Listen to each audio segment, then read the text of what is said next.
There should be no law against killing people. You restrict somebody from it, they're gonna want it more. Dude, I just killed Cassie.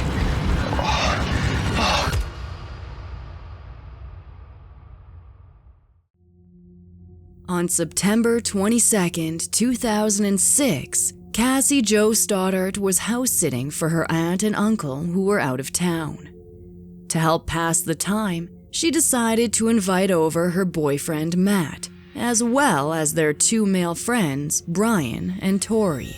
The group sat down to watch Kill Bill.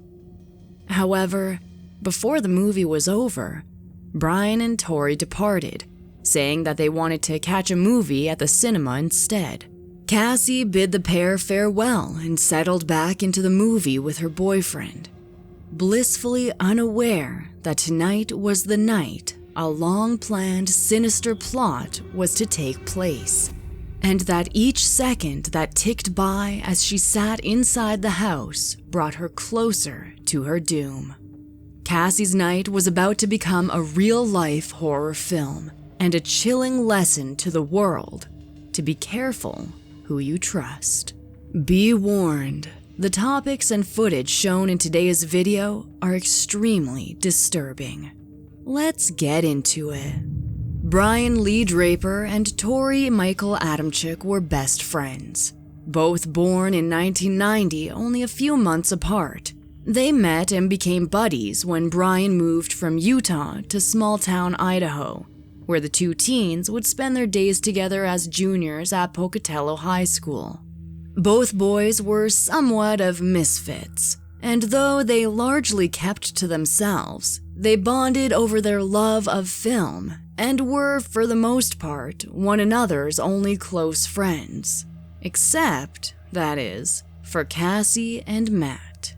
Born in December 1989, 16-year-old Cassie Jo Stoddart was a classmate of both Brian and Torey, and although by all accounts she seemed to be the polar opposite of the reclusive boys, a vibrant and outgoing young lady with a passion for music and drawing, she became a good friend to the pair. Adored by family and teachers alike and preparing to go to college with hopes to study law, it's no wonder that Cassie's younger brother said she was his role model. Born and raised in Pocatello, Cassie was a typical teenager who worked hard in her classes and enjoyed spending time with her boyfriend, Matthew Beckham. Matt knew Torey since the previous school year, and he'd met Brian all the way back in 7th grade. Some sources say that Brian and Torey made friends with Cassie while joking around in class. Many thought that Brian had a crush on the girl and was jealous of her relationship with Matt. What nobody knew, though, is that Cassie's trusted friends were brewing a deadly plan, and she was their target. You see, Brian and Torey both harbored a dark fascination with serial killers. They loved watching imaginary on-screen murderers, and Torey was especially obsessed with the Scream movies. Their tastes also transcended to real life, as they admired notorious figures such as Ted Bundy, the Hillside Strangler, and the Zodiac Killer. Both boys wanted their own taste of the spotlight that infamous killers had received. With their uncanny, dark interests aligning, Brian and Torey only strengthened and encouraged one another's desires for violence, and soon enough, they made a concrete plan for their first kill. On August 31st, 2006, Torey asked an 18-year-old friend to purchase a few knives for him, pretending that he wanted to start a collection. Brian and Torey drove their friend to a pawn shop where Torey carefully selected one knife and Brian chose 3. Here's where things get even weirder. The friends' hunger for glory and fame was a top priority, and thus, they began filming videos of themselves planning their crimes. Some of the boys' ensuing videotapes aren't available to the public to watch, but their transcripts can be found online. One from September 21st was filmed around 8 p.m. by Brian in the passenger seat while Torey drove. They seemed to be discussing an unknown prospective female victim. Brian brags, "We're going for a high death count. We're going to make history. We're gonna make history." Torey chimes in while laughing. "For all you FBI agents watching this, you weren't quick enough." Brian again, "You weren't quick enough and you weren't smart enough. And we're going over to Redacted's house. We're going to snoop around over there and try to see if she's home alone or not. And if she's home alone, splat, she's dead." This clip was taken around the same time. There should be no law against killing people. I know it's a wrong thing, but hell, you restrict somebody from it, they're gonna want it more. They move on to discuss Cassie and Matt, saying that they plan to drive to their house, lure Matt outside, and kill him. 15 minutes later, this video was recorded. We found our victim, and sad as it may be, she's our friend. But you know what? We all have to make sacrifices. Our first victim is going to be Cassie Stoddart. She's going to be alone in a big, dark house out in the middle of nowhere. How perfect can you get? I mean, like, holy dude. I'm horny just thinking about it. Hell yeah. Directly after, the video transcription shows the boys talking about another unnamed female. They say she's home alone, so they might go kill her, and then drive to Cassie's house to, quote, "kill them one by one." Torey says, "One by one? Why can't it be a slaughterhouse?" Brian responds, 2 by 2 and 3 by 3, 'cause we've got to keep it classy. Later adding, "So yeah, it's going to be extra fun." And then he says, "We are 6 psychopaths who get their pleasure off killing other people." Torey replies, "That sounds good, baby." The tape ends with Brian saying, "Murder is power. Murder is freedom. Goodbye." But it wouldn't be until the next day that the partners in crime would actually enact their horrible plan. In the morning at school, they caught Cassie on tape at her locker. You actually gonna do it? Oh, yeah? What's the first? Hey, look, it's Cassie. Hey, look, I don't know. Hello, Cassie. I'm getting you on tape, okay? Say hi, please. Hi. Okay, see ya. Later, at around noon, they skipped class to film this chilling video. September 22nd, 2006. We're skipping our 4th hour. We're writing our plan right now. I'm just telling Cassie's family. GIB number 1. We have to stick with the plan. And she's perfect, so she's gonna die. Again, parts of this tape are only available through transcripts.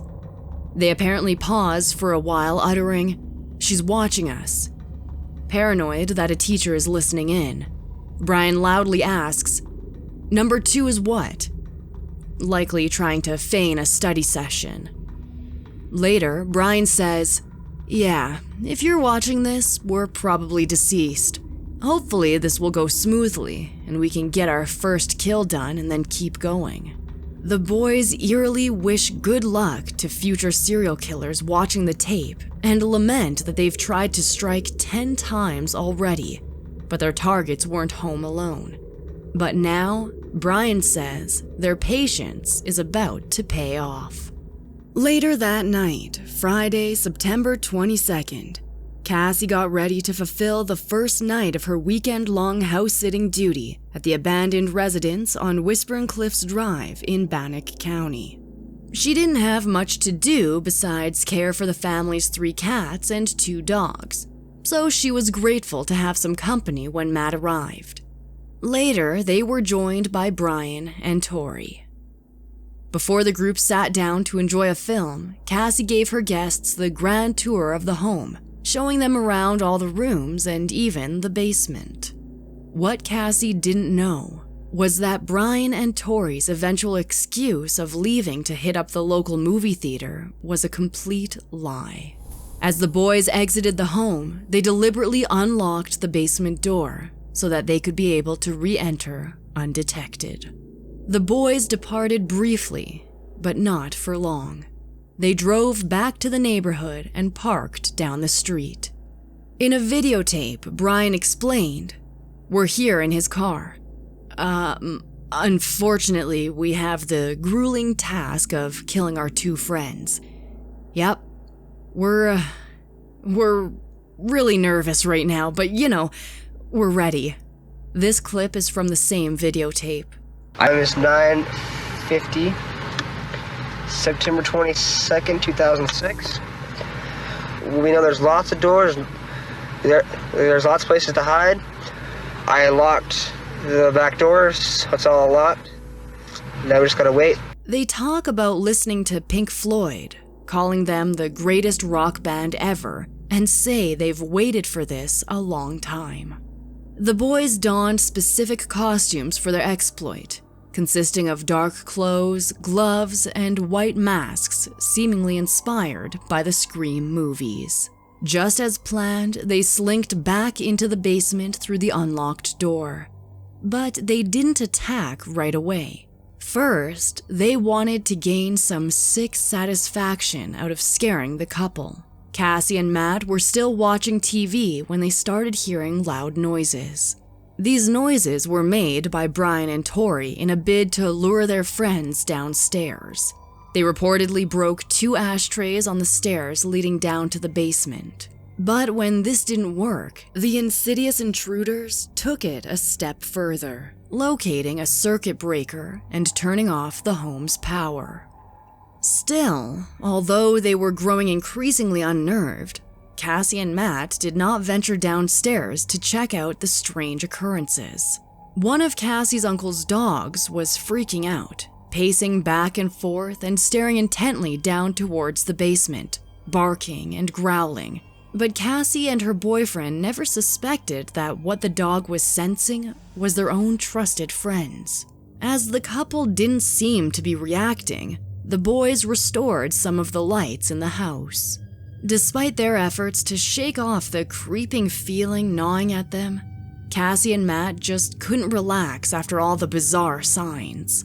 Matt wanted to be there for Cassie, and he phoned his mother to ask for permission to spend the night at the house with his frightened girlfriend. His mom said she wouldn't allow it, but she kindly offered that Cassie could come home with them and spend the night, assuring that she would drop her back off in the morning to continue her house sitting. Cassie likely wished she could take her up on this offer and ride away to spend the night safe and sound at her boyfriend's home. But responsible as ever, she reluctantly had to decline. Cassie felt it was important to follow through on her promise to watch over her uncle's property and pets. And so, Matt's mother came on schedule to pick up her son at around 10:30 p.m. And as the lights of the vehicle faded into the distance, Cassie knew she had to overcome her fear and face the night alone. At some point, Matt called Torey to check up on where he and Brian were, but he noticed something odd when Torey picked up. He was whispering, and Matt could barely make out what he was saying. Matt shrugged it off, assuming the boys were simply at the movie theater as they had said. Knowing that Matt was gone, Brian and Torey once again turned out the lights in a last effort to make Cassie come to them so they could surprise their unsuspecting victim. But when she didn't show up, their patience quickly ran dry. They made their way upstairs. Brian held a dagger while Torey was equipped with a hunting knife. After ascending the staircase, Brian sadistically opened and slammed a nearby closet door in order to startle Cassie, who was lying down on the living room couch. As she approached to see what was going on, Cassie allegedly spoke. "Who is that? I'll kick your ass." Then, the boys descended upon the helpless girl, stabbing her approximately 30 times, with 12 of the wounds being potentially fatal. Brian and Torey quickly fled the gruesome scene and began driving to a rural area to hide the evidence. One might think that the teenage boys would sit in solemn shock as the reality that they just murdered their friend hit them. But this video they filmed during the drive shows how they truly felt. I just killed Cassie. We just left her house. This is not a joke. I'm shaking. I stabbed her in the throat and I saw her lifeless body just disappear. Dude, I just killed Cassie. That felt like something real. I mean, it went by so fast. Shut the up. We gotta get our act straight. Okay. Reportedly, the boys then went to buy movie tickets that they hoped would serve as their alibi. And then, after driving out to a remote area, the boys placed their weapons and clothing in a bag and set it on fire. Matt had told Cassie he'd call her when he got home, but when he tried to reach her phone at 12:15 a.m., he didn't receive a response. With a sinking feeling, he ended up calling her another 15 times that Saturday morning. Cassie's mother was also attempting to reach her through calls and texts, but Cassie never replied. In an eerie twist, Matt hung out with Torey and his family on Saturday evening, not once having any inkling that less than 24 hours before, his good friends had viciously plunged a knife into his girlfriend's body. Perhaps Matt figured that Cassie was simply busy with her house-sitting job, but the more time that passed, the more nervous he got, even asking Torey to give him a ride back to the Whispering Cliffs house. Torey declined, stating that he didn't have enough gas for the trip. So Matt accepted his excuse and spent the night at Torey's house. Sunday was the last day Cassie was supposed to house sit, and at about 1:15 p.m., her aunt and uncle returned from their trip to relieve her. They were surprised to find the doors all open and broken glass at the bottom of the stairs, but nothing could have prepared them for the grisly sight awaiting them upstairs. Horrifyingly, it was none other than the family's 13-year-old daughter who first stumbled upon the corpse of her cousin Cassie. Almost immediately after, Cassie's uncle screamed, "Call 911. Somebody is dead on our floor." Cassie's body was on the floor in front of the TV, blood behind her head and left leg, her left pinky almost cut completely off. As her aunt frantically checked her lifeless body and spoke to the 911 operator, Cassie's mother and stepdad pulled up outside. Her uncle solemnly informed them that their beloved daughter was dead. The small-town community was shaken by such a terrifying crime, and investigators scrambled to catch Cassie's killers as soon as possible. Initially suspecting the two boys' involvement due to the fact that they were among the last people to see Cassie alive, detectives went to Torey's home on September 24th to speak with him about the matter. Torey innocently claimed that he and Brian had simply left the house that Friday night after realizing that there wouldn't be a party as they had expected. But when asked about the movie the two boys supposedly went to see at the theater, he couldn't recall any details. The next day, the detectives went to visit Brian. Whether out of genuine sadness or just a big show of feigned emotion, he apparently started crying before basically corroborating the story Torey had told. However, he specifically named the movie Pulse, as the film the boys had gone to see. So, authorities found it very odd when he was also completely unable to describe anything that happened in the movie. On the following day, Brian was interviewed further at the Pocatello Police Department, but he once again could not describe the movie plot whatsoever, and detectives told him up front that they did not believe he actually went to the theater. Brian cracked and admitted that they were right, but maintained that he and Torey had actually been stealing from cars during that time. Brian's parents soon gave permission for his room to be searched by law enforcement. They found a knife sheath under his bed. Brian said it belonged to a friend. Finally, in a third interview, Brian came clean. Well, almost clean. He revealed almost everything, but said that after they slammed the upstairs door to scare Cassie and Torey walked forward and stabbed her, he thought they must be playing a joke on him, until he saw her real wounds. He assured officers that he only stood watching, quote, and wondered what Adamcik was doing because it was supposed to be a joke. He denied stabbing or even touching Cassie, although when later asked by a detective if he had stabbed Cassie in order to keep Torey from turning on him, Brian quickly jumped on this excuse and argued with this statement, alleging that Torey kept repeating, "You need to stab her, you need to stab her," and that's when Brian stabbed her in the leg. He claims Torey said, "It's not gonna work, she has to die." Brian eventually led investigators to Black Rock Canyon, where he and Torey had rid themselves of the evidence. Among the items was a Sony videotape, which would later be repaired to render it playable. And this would be the crucial piece of evidence that gave law enforcement everything they needed. On September 27th, Torey was brought to the police department for a second interview. And though he tried to stick to his flimsy story, detectives were quick to cut to the chase, letting the teen know that they already knew what had happened. Torey's father hesitantly asked his son if what they were saying was true. The boy nodded yes. Brian Draper and Torey Adamcik were arrested on September 27th, 2006, just 5 days after Cassie was slain. The charges: first-degree murder and conspiracy to commit first-degree murder.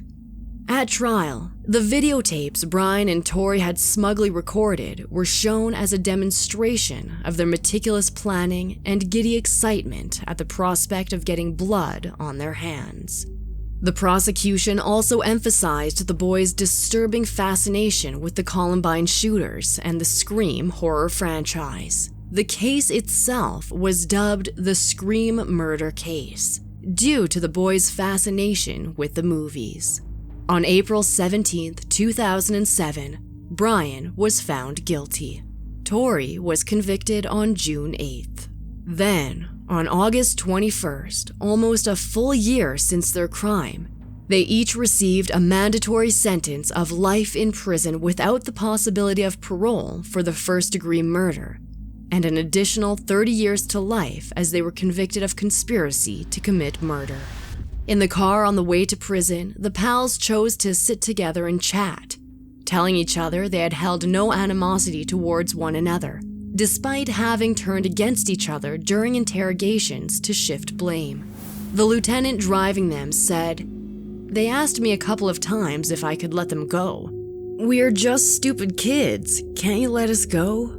But despite once gloating so freely about the dark deeds they'd committed, Brian and Torey have allegedly attempted to appeal their sentences in favor of more lenient ones. In 2010 and 2011, the boys' attorneys filed separate appeals at the state Supreme Court for their clients. Brian was apparently hoping his conviction would be vacated, or that he could be given a limited life sentence which would allow for his release on parole after just 30 years. At one point, Torey also reportedly claimed that his sentence was cruel and unusual punishment. The first appeal was denied. However, Brian's conviction on conspiracy to commit first-degree murder was apparently vacated on the grounds that the jury were given erroneous instructions concerning that charge. But Brian's first-degree murder conviction and the life sentence without parole that came with it remained.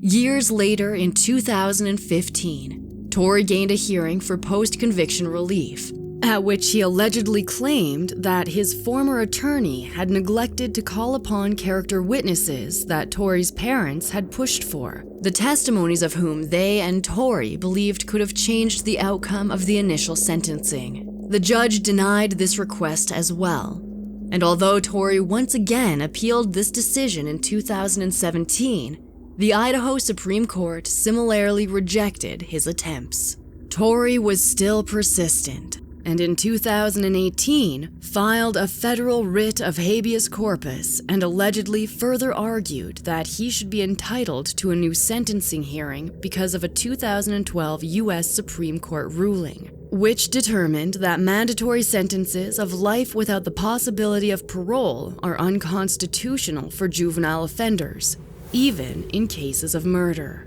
In 2016, another similar decision ruled that this doctrine had to be applied retroactively to past cases and that a review of all such cases should be conducted.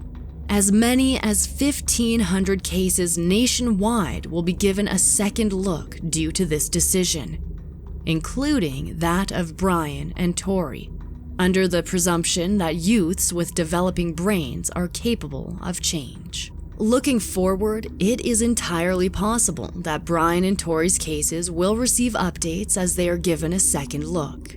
Still, regardless of the boys' ages, Bannock County Sheriff Lauren Nielsen has mused. This would rate, if not the top, real close to the top of all the incidents we have had to deal with.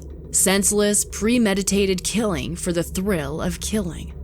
All of those things that scare you the most, this was one of them. Nielsen also stated, "I still don't quite understand what led both of them to do this. I know the mother doesn't think her child did anything wrong, but I can guarantee you that they were both involved. This was planned. They had a list of others. This was evil, just pure evil." Although the loss of such a beautiful soul is of course the most devastating tragedy caused by Brian and Torey's demented actions, the scars still left on Cassie's loved ones to this day also cannot be ignored. Shortly after the murder was discovered, Cassie's brother Andrew recalls being surrounded by crying neighbors as one of them told his stepdad that he had to tell the boy what was going on. After his stepdad got out the truth through his sobs, Andrew dropped his phone and fell to the ground. "I didn't even know how to process it," he said.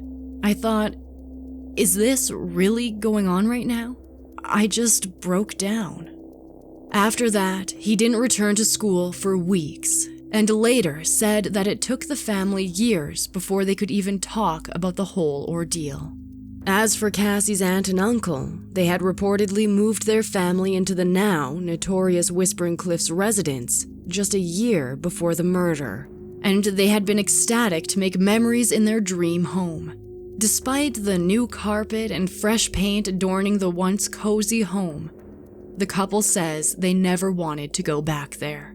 Cassie's uncle, Frank Contreras, has lamented that the overbearing sadness this incident left their family with never truly healed. His wife reportedly lost her job and fell into depression.